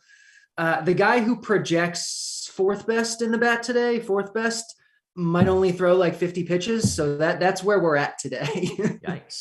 Yikes. All right. Well, I think maybe we just dive into it here. We've got 40 minutes until lock, which is a good amount of time. If you are a member of RG Premium and you're in the MLB Crunch Time Discord, you can go ahead and drop any questions that you have for these two genius gentlemen. The weather report is all clear. It's all clean. So we'll skip that little section. And I think we kind of dive right into some of these pitchers. Carty, you can talk about it. And then Cheese, I do want your take on pitchers as well. You don't. But okay. You don't. Carty, you want to lead us off? Yeah, pitching today is real bad. The best pitcher on the slate projects for about 13.5 DraftKings points, which is not a lot. On most slates, we are ignoring those guys entirely. They're not in the conversation at all. Today, he's the best play on the slate, and you're probably just playing him in cash games. That's Alex Wood. He's arguably the most talented pitcher on the slate, or at least one of them. The matchup is not awesome. I mean, it's okay. It's against San Diego. San Diego's a pretty good offense, but they are missing Tatis. The back of the lineup's kind of gross. It's there's really not a lot of positives that we can say about guys today. Like Alex Wood, he projects the best, not like anything great on a normal slate, but on the slate, he projects the best. He's at home. He's in a good park. He's your guy. There are other guys that you can consider though, like especially in GPPs, like you can kind of do whatever you want outside of maybe two guys. I think you could probably play any of the others. It's tough because it's the fifth day of baseball. So it's like basically every team's like worst pitcher going today or second worst pitcher going today. And we're coming off this like abbreviated spring training because of the lockout. And so a lot of guys aren't fully built up. There's a few guys today in particular that are really not built up. And so, you're just kind of left with with not a whole lot to like. But So yeah, it's bad pitchers that aren't stretched out. That's what we've got tonight. That's basically what we've got tonight. Yeah. Man. Okay. Or there fun are times. a few good pitchers that aren't stretched out if you Okay. prefer. I mean, Ranger Suarez is a good pitcher, but he's probably not stretched out and his matchup is terrible. Luis Patino is super not stretched out, but he's kind of pretty sort of good and has a great matchup. So like take your pick, but he might only throw 50 pitches. Mhm. Okay. Yeah, but like it's Wood, I think. Dylan Bundy, I think is, I mean, he's 5.6K. So, I mean, he's kind of your guy that like pick your cheap one and play him because he's 5.6K. He at least has strikeout upside. The matchup He very embarrassingly has the orange button because, I mean, you got to play two pitchers. You do. It's terrible. Yeah. He projects for 10 points, but he's 5.6K. He's like one of the cheapest pitchers on the slate. And it's a kind of slate where like everyone's projected within like a 3 or 4 point range. So like, play one of the cheap guys, play Dylan Bundy. Yeah, like that's kind of pitching. Like you can think about playing like Michael Lorenzen. You can think about playing Jamison Tyone. Alek Manoah is fine, but he's like really expensive and I don't want to pay 10.2K for him in New York against the Yankees. Like that, I feel like I'm just rambling. Like I don't have anything positive to say about pitching. Okay, well, let's search for upside here, and I'll kick it over to you on this. Is a guy like that in a matchup who's good, but he's 10-2 and against a good lineup? Could he have a big game? Is that someone tournament-wise you're interested in? No. No, the problem is the pitch count for everyone ruins the upside. Yeah. Like theoretically, yes, Alek Manoah is the one guy who we'll call it per inning upside. Mm-hmm. He has per inning upside that really no one else has. But when you best case scenario, like hoping for 5 innings, that upside's kind of gone. I do think he's kind of, I'll call him the pivot off of Wood. I also would say Huascar Inoa is the other sort of pivot off of Wood. You're just hoping to get your 12 points, honestly, which is why I have Dylan Bundy tagged and why I'm playing some Michael Lorenzen. Like if you get 0 points from Bundy, you're fine. Like it really is that slate. It's so goofy. Like, and there's a lot of bats that are in great spots to spend up for, like spend on DraftKings 6K, on FanDuel 4K on all your outfielders. So that's what I'm looking to do. If you have money sitting around, just play Wood in large field, get some pivots to Manoah, Suarez, and Inoa. The cheap guys for me, it's Bundy and Lorenzen. And then on FanDuel, Patino is so cheap. I do think you play him even at 3 innings, he's fine. And I agree kind of with what Carty said. Like if everyone was stretched out, Patino would be SP1 because of the matchup, but he's just not. Like 3 innings is probably what you're getting, maybe 4. Yeah. Okay. That's it. That's the whole conversation. There's really nothing else. Okay. It wasn't a fun one. Wasn't a good one, but let's talk about some of these bats. I imagine if the pitchers are where they are, then like you said, we've got some good bats we want to spend up on, maybe some good cheapies as well. So Cheese, you want to lead us off there with a little catcher first base action? Sure. There's a lot of bats, although they're somewhat condensed position wise. Like we run into a couple positions with it. Yeah, go ahead. Yeah. And I always try to launch right into positions. I think it helps people when we start with stacks more, so they have a general idea. So maybe let's start with stacks and then we'll go position by position. Yeah, I agree. I think that's a good way to do it. So there's like 6 or 7 teams in great spots with team totals up near 5. If there's going to be chalk, it's the Braves. We're going to mention a Brave at most positions. I think that's the only team that might be so chalky that it matters. So I think it has to get spread out after that. We're looking at like Twins, Phillies, Rays, Yankees, Blue Jays, Angels. And that's a lot of teams, but there's that much like would have been chalk yesterday, all of those teams. But to me, like the Braves are the only one I think you have to worry about ownership. Okay. And then when you have that many good teams, do you even go beyond that and pick from the scrap heap, or you're like, no, we've got 6 good teams and ownership will be spread, so you're just sticking there? You do. The scrap heap is not scrappy. Like the scrap heap is good. Like the Nationals, the Giants, the Marlins, the Padres, the Mets. Like because there's no good pitchers, even the second tier teams Mhm.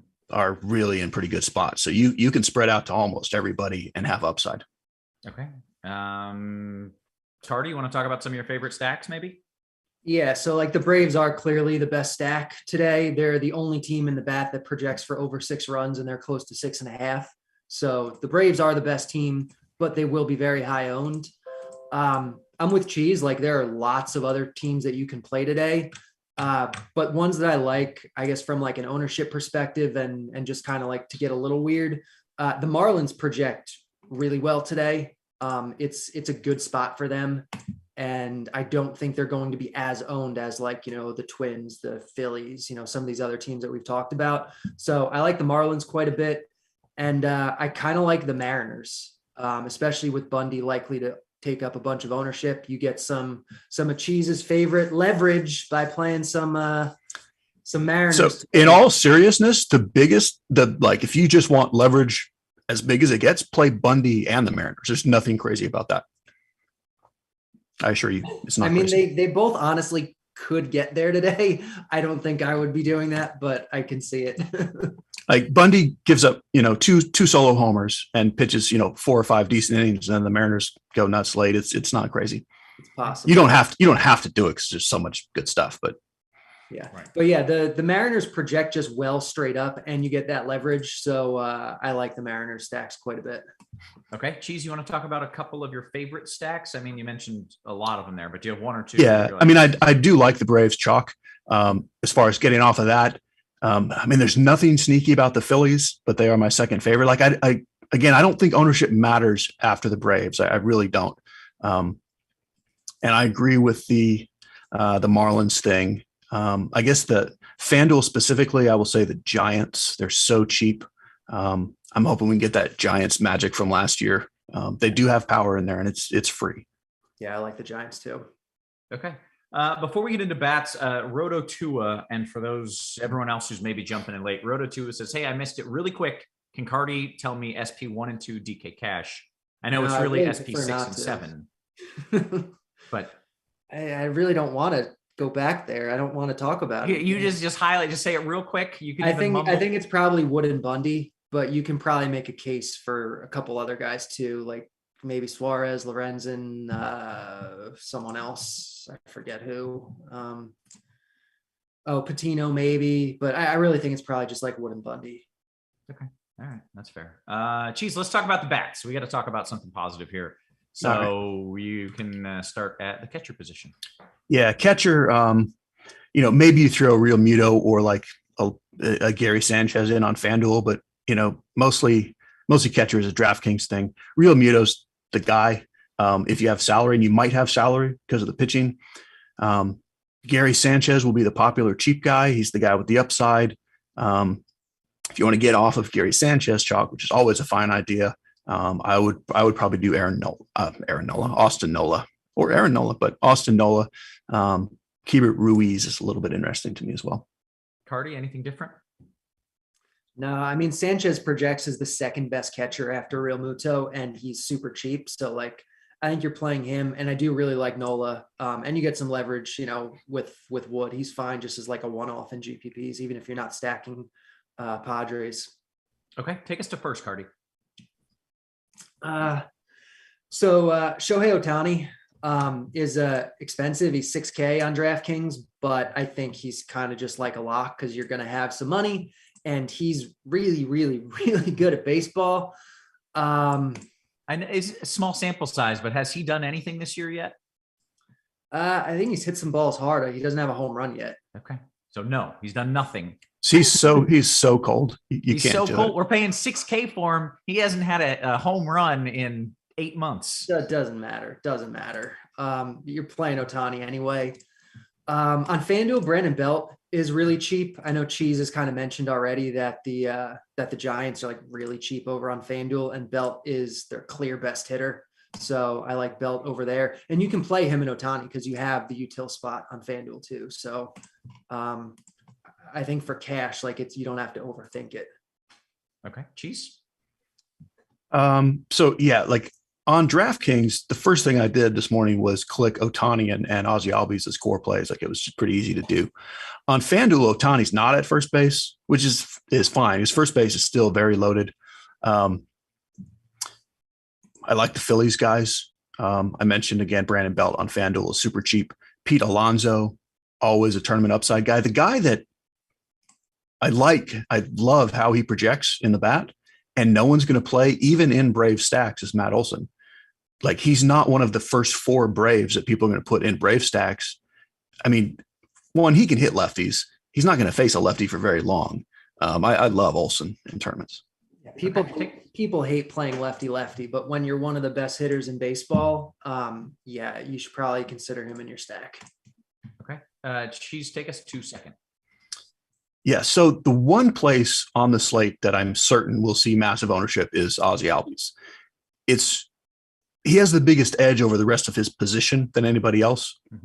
The only real pivot is Brandon Lau.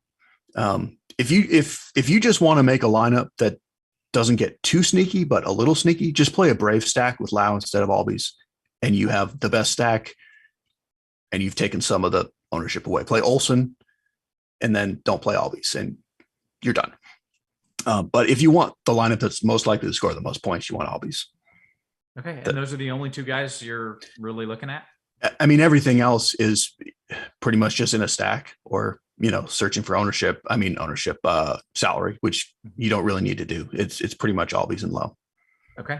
Carty, what are you doing over at second? It's exactly what Cheese said is what I'm doing. Like, Albies is your only guy on DraftKings. I think on FanDuel too, you probably just play Albies. I guess you can make a case for Abraham Toro because he's the min, he's 2K over there. But I think you probably just play Albies, and then you get different in GPPs. Okay. Well, let's go to third. Carty, I just popped the gain up on my mic, by the way. Apparently I was quiet. Carty, take us to third. Yeah. So, I mean, it's a common theme. The Braves today are really good. Austin Riley, particularly on DraftKings, but still on FanDuel. He's really good. He's hitting third for this offense. He's 4,800. I think he's the guy you're playing. On FanDuel, I mentioned Abraham Toro at second. He's also third base eligible. He saves you a lot of salary, and so I think he is a good play today.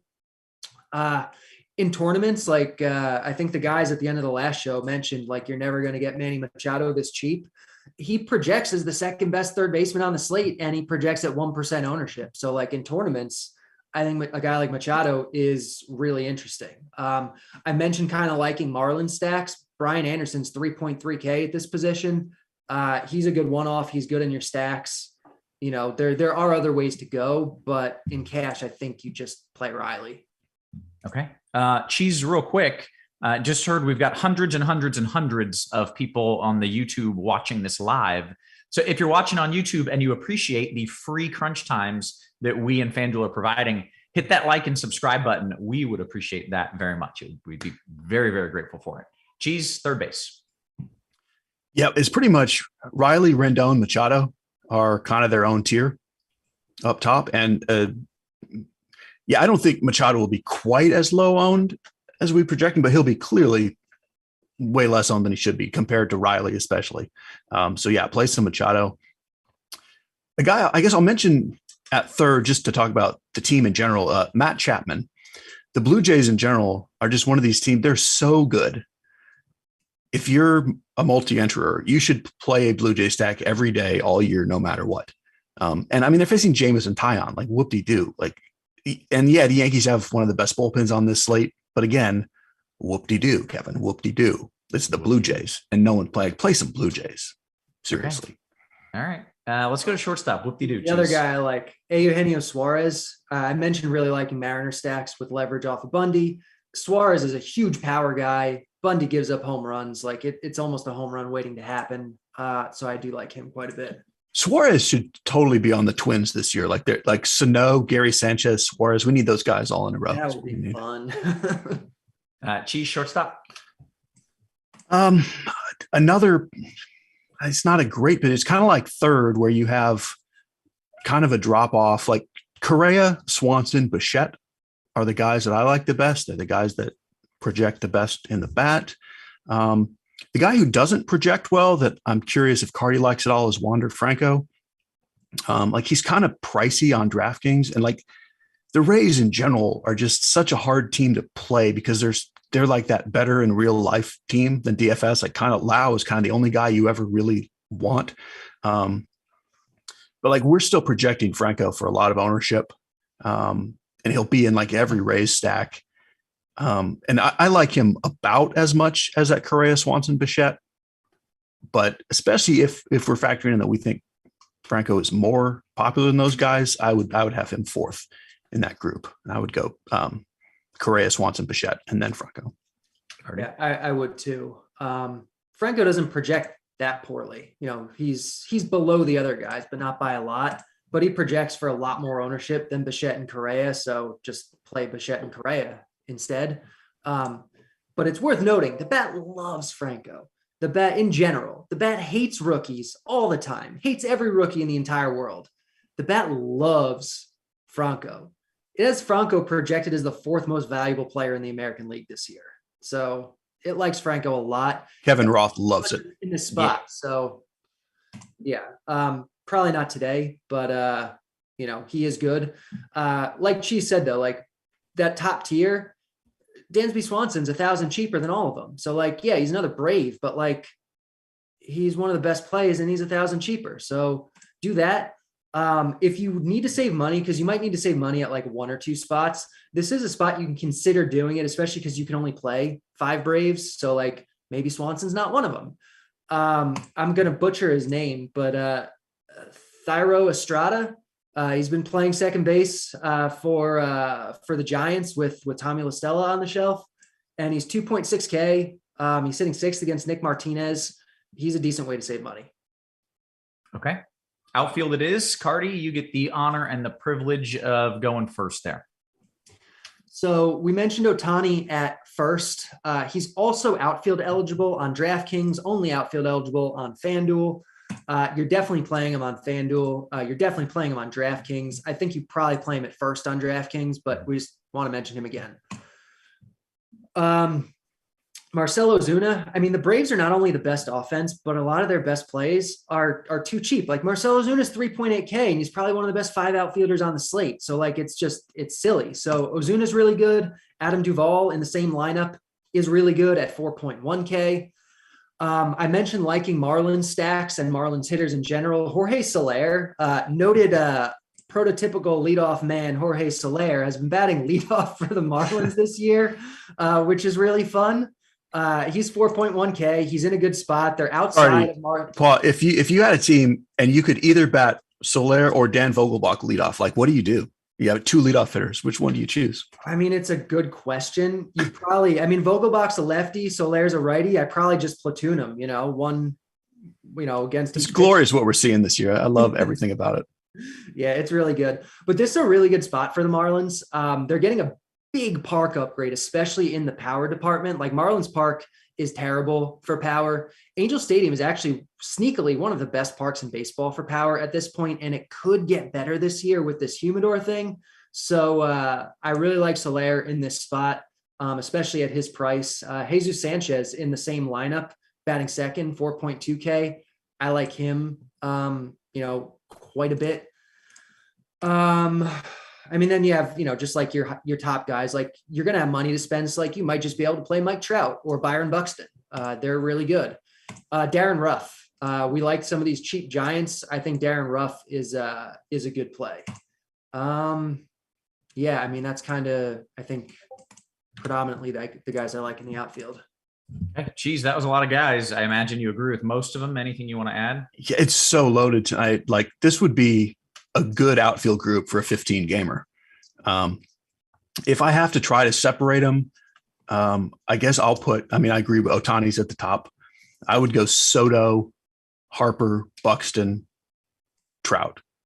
But I mean, whoop-de-doo. These guys are just amazing. Whoop-de-doo. Kevin, just play 3 outfielders, play 4, play as many as you can play. So Ozuna and Duvall, like Carty said, it's just too cheap. It's silly. This is part of why the Brave stack is going to be so popular. And almost every Brave stack is going to have Albies, Ozuna, Duvall. So you can play the Braves and just don't maybe play all three of those in every lineup. If you need minimum salary on DraftKings, Julio Rodriguez, probably the top prospect in all of baseball, is still minimum salary. There's plenty to do everywhere. Some of the guys on FanDuel are just so cheap. Like he mentioned Jesus Sanchez, he's cheap. All the Giants, like Yastrzemski, is cheap. I wish I could play 10 outfielders. I would win, because I would have 10 outfielders and people would just have 8 other hitters. I would win so much tonight. It'd be amazing. Okay. Well, good stuff, guys. We still have 15 minutes before lock. Anything either of y'all want to add before we dive into these QQs over on the Rotogrinders Discord?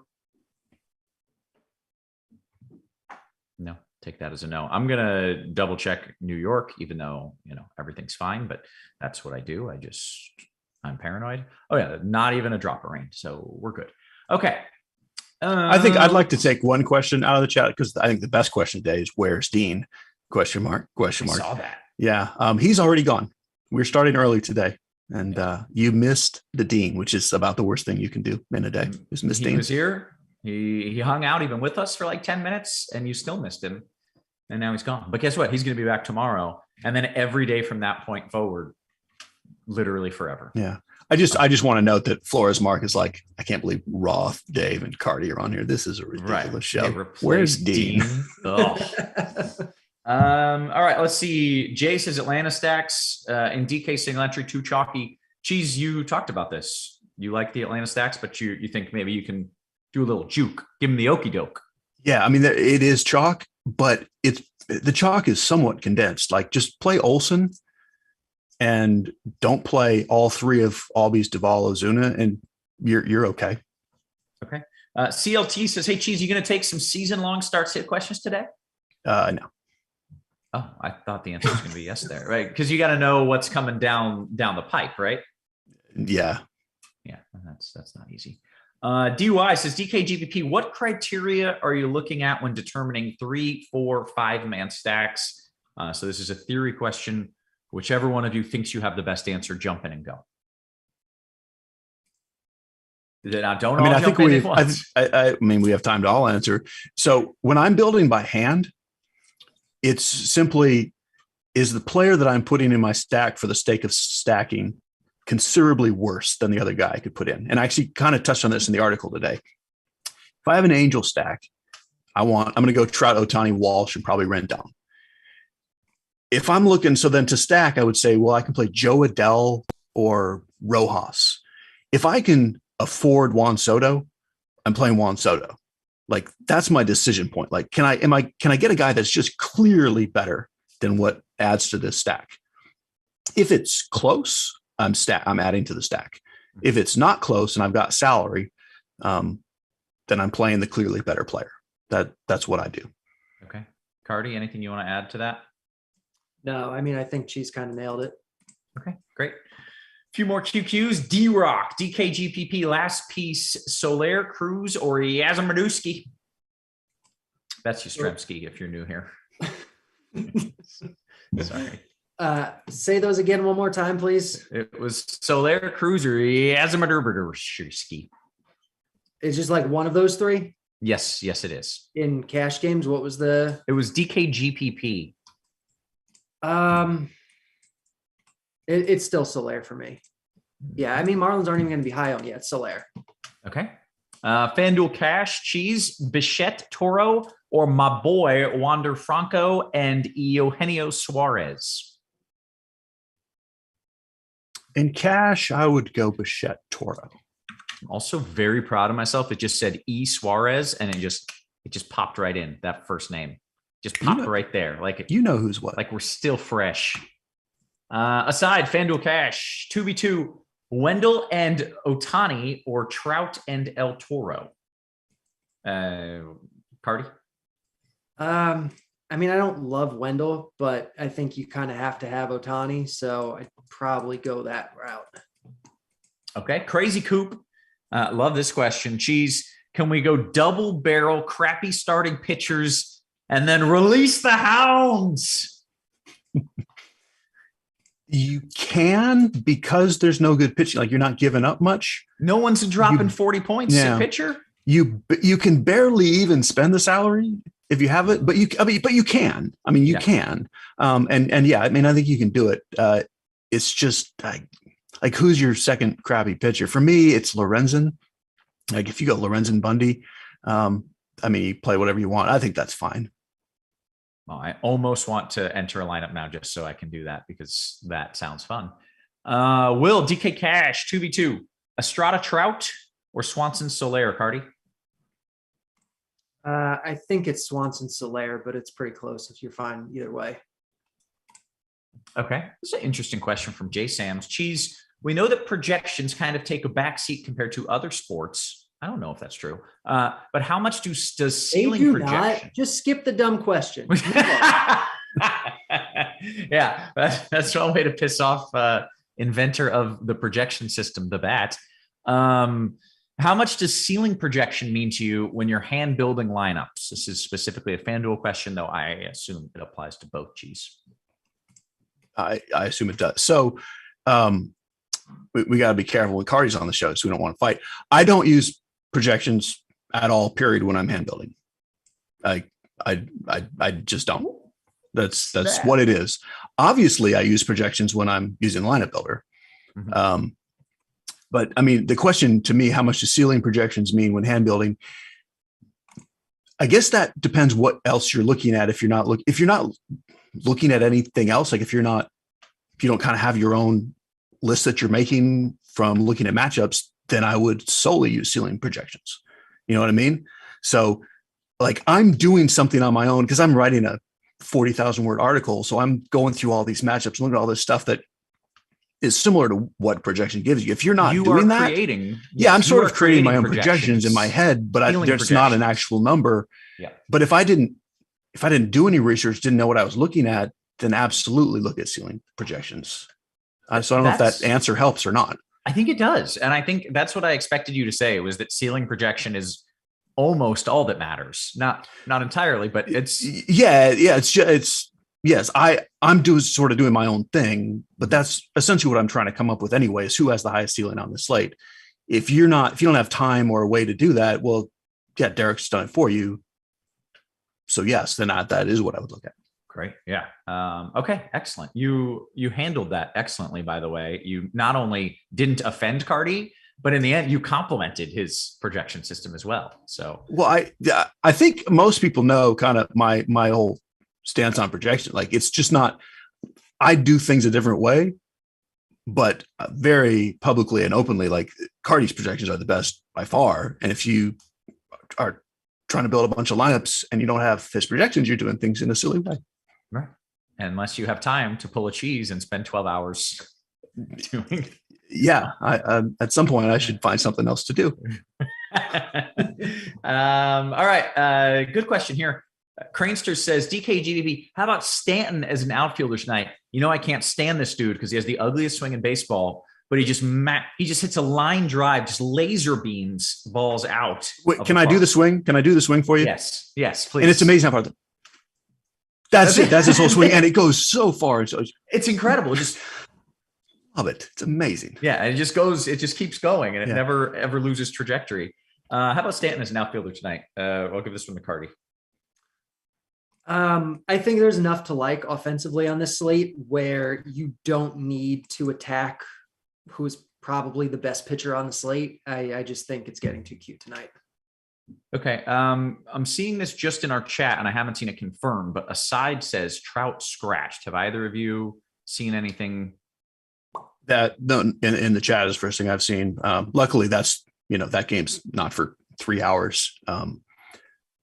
But that certainly changes things. Right. And raises Ohtani's ownership a lot, kind of lowers the Angels stack overall. Yeah, it does look like the RG lineup page has updated and it doesn't have Trout in the lineup. So that's probably. I hope he's not hurt already. I mean, he probably is. Like, there was no chance he was going to make it through the year. I was hoping he'd make it through the month, though.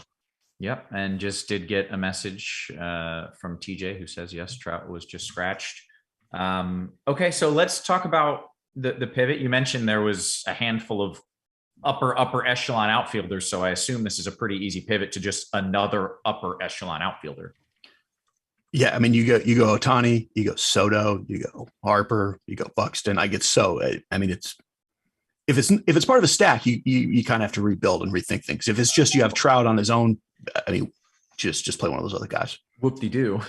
Thank you. That's so correct. Play another guy. But let's talk about if you had that stack. If you had an Angel stack and you wanted some Trout and some Ohtani, and now Trout is out of the equation, this is already a team, if mine serves me right, like is not particularly deep. They've got some stars and then it gets weak. So are you still sticking with that stack or are you scrapping the whole thing? So for the most part, this is kind of a 3-player team tonight. And then I'm only going to stack if I really have something else to do with that salary. Like you still like Ohtani, still kind of like Walsh and Rendon, kind of, but like they move way down my stacking list. Like they drop out of the top tier completely and down to, I don't know, I'd have to rethink the list, but they're not a high end stack for me at this point. Okay. Carty, anything you want to add to that point or just in agreement? Sorry, I missed it. I'm trying to, that doesn't want to run fully through right now. I'm trying to like force it along. You're good. Just jump back in when you feel like you got things straightened out. Just let me know. It's okay for now. So I'm good. Okay. Let's get back to some of these QQs, but that was good stuff there. All right. Gamble says I know it's not recommended, but is Patino okay in FanDuel Cash? I believe none of the pitchers are recommended for what it's worth. So, Carty, I'll let you answer that one. I don't think I would do Patino. No, like you're probably getting like, well, 50, 60 pitches, like 3 innings probably out of Patino. I just don't think you do it in cash games. Especially with Trout out now, like, one less big bat that you really want to spend for anyway. So I don't think I'd do it. Okay. Great point. Route Law. Why isn't anybody playing the Rays, assuming they get Blackburn, most of the Oakland bullpen? Apparently those are good things. Cheese, why isn't anybody playing the Rays? Because there's too many other good teams? Yeah, so it's the same thing as every day so far this season and going to be every day almost all season. This team is absolutely fantastic in real life, but they're not absolutely fantastic for DFS. A lot of their guys get pinch hit for. Kind of Brandon Lau is the only true power bat on the team. Like on an individual basis, none of the guys stand out. That's why they're not popular. But if you're just looking at what teams are going to score the most runs, I mean, they're up there. But that's the reason people aren't playing them. They're just not, they don't have the same kind of high end bats. Okay. Great answer. Let's go to MA. What are your thoughts about a Seattle stack in single entry and 3-man GPPs, Carty, on DK Seattle? You said you liked him, right? Yeah, I do. I like Seattle quite a bit. They project pretty well. It's a sneaky good power park. Bundy gives up home runs. You get leverage off of Bundy. I actually really like Seattle tonight. Okay. Luke Cage, DKGPP, Cheese, Wood, and you know a guy? You know a guy? Yes, I do like, I think he's probably my favorite pivot off of Wood. Okay. But and he's fine to play with him because he's not going to be popular. So yes, I'm totally good with that. Great. Carty, your favorite 4 Mariners to use in a stack in a GPP? Let me take a look. So, I mean, honestly, you can probably play anyone 1 through 8 because you have Julio Rodriguez, who's 2K on DraftKings, which helps. But like you have actual good hitters in the lineup. Like you have Winker and Haniger in the middle, who are like legit great hitters. Suarez has big time power. Toro's pretty cheap and fills a shallow spot. So like you can play any of these guys. I think I'd probably go. Well, I guess if I'm doing a 5-man, maybe I'd go Winker, Haniger, Toro, Suarez. I don't know if I want to go 3 outfielders. Maybe I don't know. Okay. Well, that was 4. There's no right answer. Yeah. Okay. Well, he asked for 4, so that worked. We got about 2 minutes until lock. Ohtani or Harper, DK, GPP, Cheese. This is like, do you want a delicious cheeseburger or a delicious steak? They're both delicious. Yeah. I mean, well, never mind. I should shut my mouth. I mean, I guess theoretically, Harper could be a third of the ownership. Otani's the best play on the slate, but I mean, if the rest of your lineup is Albies and Wood and Chalk, I guess play some Harper instead. Yeah. Dan Jan, is Joey Bart okay on DK? Carty, can you play Joey Bart? Cheese gave it a. I would not. I mean, unless you're stacking Giants. Okay. DK GPP for Cheese. Wander Franco to pair with Josh Lowe. Are we going to just call him Franco? Can we just call him Franco? I don't want to do Franco also. Yeah, I go back and forth. Yeah, it's hard. I'm going to try to stick with Franco just because I don't want to do that all season. Wander Franco to pair with Josh Lowe or Boba Fett as a one-off. Who is Boba Fett? Boba Fett. That's not even a hard one to decode. All right. So that's where I go to the, if it's close and it is, then I would go for the correlation play Franco. Like I slightly prefer Bichette, but close enough. I would go Franco. Okay. I'm going to take Steven's question after lock. Does Hernandez become more of a play with Trout out? It's a good question. Cheats. I mean, sure. Yes. I mean, he's not really much different than all these other guys. Like he's a kind of respectable real life pitcher who might give you 4 okay innings. Yeah. Like totally fine to include him in that mix. Okay. G-Men, FanDuel Cash. We hit lock by the by. Toro Buxton or Rendon and Yaz? Carty, you want Toro Buxton or Rendon and Yaz? I'll take Toro Buxton. All right. I'm going to skip down to the bottom. If your question still applies, I don't want to read a bunch of questions that lock is half. I guess only one game is locked, but I want to scroll up and take a strategy question, Cheese. Okay. It's MME building, which you do, right? You hand build, but also you don't only hand build, correct? Correct.